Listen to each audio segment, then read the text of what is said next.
Naghahanap ka ba ng mga pwedeng ikabit sa ADV 160 mo? Then panoorin mo tong video.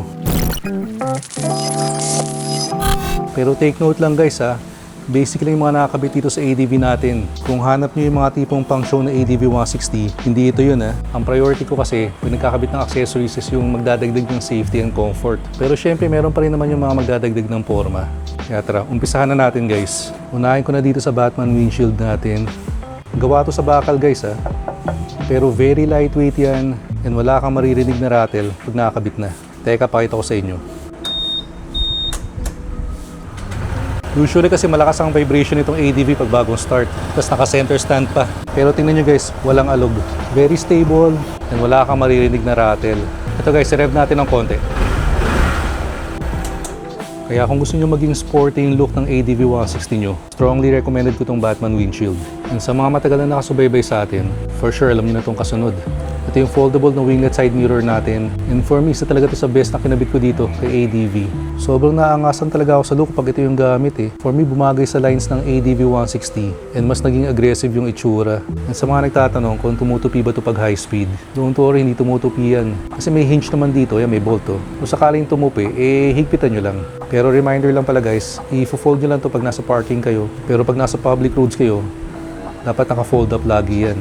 And more than 4 fingers na rin yan. Kaya don't worry, walang sita sa checkpoint to. And sa mga nagtatanong naman kung paano yung adjustment nito, obviously up and down.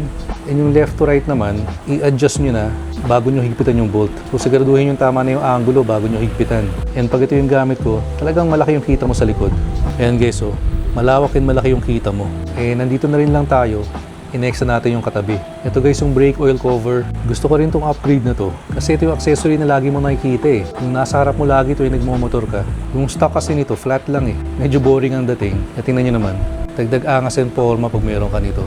And sa mga nagsasabi na baka mag-leak, tagal ko nang gamit to pero yan oh, sobrang linis, walang leak yan. Basta siguraduhin nyo lang kasing tama yung installation. Meron kasing stock na rubber gasket sa loob to and dapat malapat yun ang maayos dito sa bagong cover. Sobrang dali lang naman ikabit yan and pag nagawa nyo ng tama, yun ang magiging resulta guys. Sunod naman natin tong lever guard. Dati handguard yung gamit ko.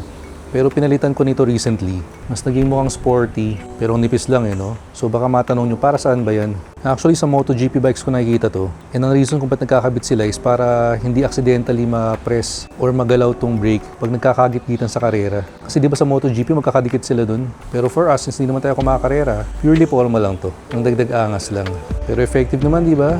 Mas maporma pag may brake lever. And guys, ito palang brake lever, hindi ito pang ADV 160 lang ha. Universal type na to, kaya pwede mo ikabit sa kahit anong motor. Pero kung ikakabit nyo pala sa ADV 160, tip ko lang, huwag nyo tanggalin tong stock na bar and weight para tamang-tama lang yung clearance. Next naman natin is itong foam sa handlebar grip. Pinutol ko lang dito kasi meron tayong remote. And for me, gusto ko yung comfort na na-add nito. Kasi lahat naman ng motor merong vibration sa handlebar eh. Yung iba nga lang mahina, yung iba malakas. Pero pag meron kang foam, nadadampen niya yung vibration. Hindi man fully mawala pero nababawasan yung nararamdaman ng kamay mo. Kaya kung dati namamanid yung kamay mo sa rides, may iwasan mo na yun pag meron ka nito. And for me, aside sa comfort, dagdag forma na rin, mas gusto ko yung look pag meron ito. And ito naman guys, lagi tayo natatanong kung ano to. Ito guys yung IoT BX natin. Motorcycle dashcam to na meron na ring blind spot detection. And guys yung rear camera, yung front camera, and may TPMS na rin yan ha. Ito guys yung camera sa harapan. Ito naman yung camera sa likod. And ito yung physical radar for blind spot detection. For me, laking bagay talaga pag meron ka nito. Pag nagmumotor kasi ako, gusto ko kita ko at all times yung nasa likod ko. Pero since may TPMS na yan, kita mo na rin at all times yung pressure ng gulong mo. And may Apple CarPlay and Android Auto na rin to. Kaya hindi mo na kailangan maglabas ng phone kung gusto mo mag-Waze, Google Maps, Spotify. Talagang very convenient pag meron ka nito. And guys, quick release na rin pala to ha. Tanggalin nyo lang to isang cable. Pindutin nyo lang to. Tanggal na yung IoT BX. Pwede mo na ilagay sa bag or ilagay sa U-box kung paparada kayo in public. And good news guys, meron pala tayong 28% discount kayo sa IoT. Gamitin nyo lang yung discount code ko, NewbieRice28 kung gusto nyo makatipid. Sunod naman natin itong side stand enlarger. Sa mga matagal na nagmumotor, alam nyo kung gaano ka-importante ito. Pwede kasing lumubog yung stock ng side stand pag pumarada ka sa medyo malupa. Kaya usually pag bago yung motor, ito yung unang-unang binibiling accessory. Pero syempre, piliin mo na rin yung maganda yung style ha. And marami na rin tayong na-try na iba't ibang side stand enlarger dito kay ADV. Pero ito yung pinaka-nagustuhan ko. And marami rin ibang kulay na available to kung hindi nyo trip yung black. Itong next accessory natin is hindi ko lagi nakikita. Tuwing nagpapagas lang tayo. Ito guys yung fuel cap cover. Teka lang, tanggalin ko. Pakita ko sa inyo. Ito guys yung itsura niya, simple lang naman. Pero yung stock kasi na fuel cap, ito yung silver lang yung nasa loob. Sobrang boring tingnan yan. Kaya sabi ko kahit bira ko lang makita to, lagyan ko na rin ng cover para dagdag forma na rin. And isunod din natin guys tong camelback seat. Kung naka-stock seat ka pa rin sa ADV 160 mo, ang tanong ko dun bakit? Sa mga ADV 160 owners dyan, alam kasi natin na hindi naman ganun kalambot yung stock. So itong camelback seat yan guys. Sobrang lambot. For sure, sobrang matutuwa sa yung OBR mo. And meron na rin yung backrest, kaya mas komportable ka na sa mga long rides. And syempre, mas popogi ang ADV 160 mo pag ganyan ang upuan mo. Lagi ko ang sinasabi, pagdating sa comfort, hindi dapat tayo nagtitipid. Kaya again, kung naka-stock seat ka pa rin sa ADV 160 mo, palitan mo na yan. Next na rin natin yung laman ng U-Box. Puro basic necessities lang naman nilalagay ko dito. Pero for me, pinaka-importante itong tire plug kit or yung pasak na tinatawag.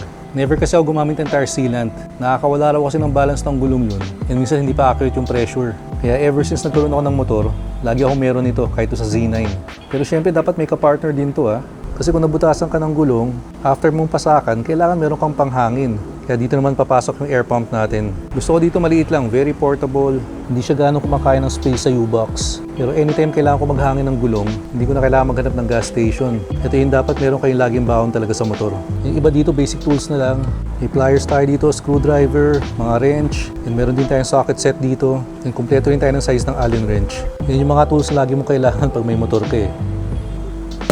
And ito naman yung pinaka-importanting kinabit ko sa motor. Itong Pirelli Angel Scooter na gulong natin. Para sa akin kasi napaka-importante na best yung gulong na ikakabit mo pag nagmumotor ka. And ang gusto ko dito sa Angel Scooter, kahit wet road, dry, confident ako na hindi ako ipapahamak nito. Kaya ang prinsipyo ko dito, magtitipid na ako sa lahat, wag lang sa gulong. And pag pipili kayo ng gulong, mag-research rin kayo ng matindi. Piliin nyo yung talagang best pagdating sa wet and dry conditions. Huwag yung solid lang sa dry, pero pag inabutan ka ng ulan, delikado na. And dagdag safety ulit yung kasunod. Itong mini driving light natin. Teka lang, buksan ko. Yan guys, yung itsura ng low. Color white lang. And ang gusto ko dyan, maliit lang talaga. Minimalist, pero ang lakas ng buga niyan guys sa gabi. And yung high naman yung kumakarga dyan, pag nagpa-flashing light ka, i-high natin. Pag high naman guys, combination siya ng white and yellow. So mas magandang gamitin to pag malakas ang ulan or pag sa asfalto. Pero gagamitin nyo lang yung high pag wala kayong kasalubong And also pag magkakabit kayo ng MDL or aux light, make sure na pinapaalay nyo ng maayos para hindi kayo makakabulag or makakasilaw ng kasalubong nyo. Tingnan nyo guys dun yung buga, yan yung high, yan yung headlight lang, yan yung pag may low. Tingnan nyo yung low guys. Maganda yung cut-off niya, mababa lang. Alright, so far yan yung mga nakakabit na accessories dito kay ADV 160. And ililink ko na lang din pala dito sa video in case interesado kayo. Yung sa Ayochi BX naman guys, ilalagay ko na lang yung link and discount code ko sa description box. In case meron sa inyo gusto mag-avail ng 28% discount. Eh teka guys, hindi pa tapos ng video. Quick ride muna tayo. Namiss ko na to sa ADV 160 Ikot-ikot lang tayo guys. Namiss ko kasing gamitin to sa ADV. Kasi last week pa na PCX content ako eh. And doon pala sa PCX videos natin, ang dami rin nagko-comment, nag-request kung ano daw ba ang dapat nilang piliin. ADV 160 or yung PCX 160 Road Sync. Well, for me siguro, depende sa priority mo, sa needs mo. Kung pure city riding ka lang, pwede ka mag PCX 160. Road Sync na yun, naka 5-inch na yun na color TFT panel, may Road Sync app na rin. Pero kung gusto mo ng all around, yung pwede mong dalhin kahit saan, minor off-roading, or meron kang matinding lubak na dinadaanan sa ruta mo, baka mas okay sa itong ADV 160. Pero gawa na lang natin ng video yun, soon. Dito ko dinaan yung PCX 160 nun, nung nilubak test ko. Eh may nag-comment nga lang, sabi, huwag ko raw bagalan sa lubak, dapat daw 50 kph. Yun daw kasi ang realistic. So siguro address ko na lang din dito sa video na to. Dun sa nag-comment nun, hindi po realistic yung dadaan ka sa matitinding lubak ng 50 kph ang takbo mo. Again, hindi realistic yun. Tingnan nyo ha. Ito guys yung lubak na dinaanan ko. And patatakbuhin mo ko ng 50 dito. May nagsabi pa, pare-pareho lang naman daw kasi ang mga motor. Lahat naman daw yan kayang-kaya yung mga ganung lubak. Oo, makakadaan yung mga motor sa lubak. Pero iba-iba yan ang pakiramdam. May mga motor na pag dinaan mo sa lubak, baka lahat ng bump ng lubak, yung lower back mo yung sasalo. Good luck sa likod mo nun. And meron namang mga motor na kahit matindi yung lubak, maganda yung suspension and yun yung nag-absorb. Kaya safe yung lower back mo and hindi masyadong mananakit yung likod mo. Kaya again, hindi pare-parehas lahat ng motor. And isa pa, hiniram ko lang yung PCX 162 test ride para gawa ng review. So sinama ko lang yung lubak test. Hindi ko iahataw sa lubak yun. Ano, sisirahin ko yung suspension? Ewan ko talaga. Yun na naman, gusto ko lang mabanggit dito sa video. Para next time na maglubak test ulit tayo, sana wala na mag-request ng ihataw mo, i-50 kph mo, i-top speed mo sa lubak. And guys, quick favor na rin pala, dun sa mga hindi pa nakasubscribe, please click the subscribe button below and like and share the video na rin. Maraming salamat. So kita kayo sa next video. Ingat kayo lahat palagi. Always ride safe. Peace out.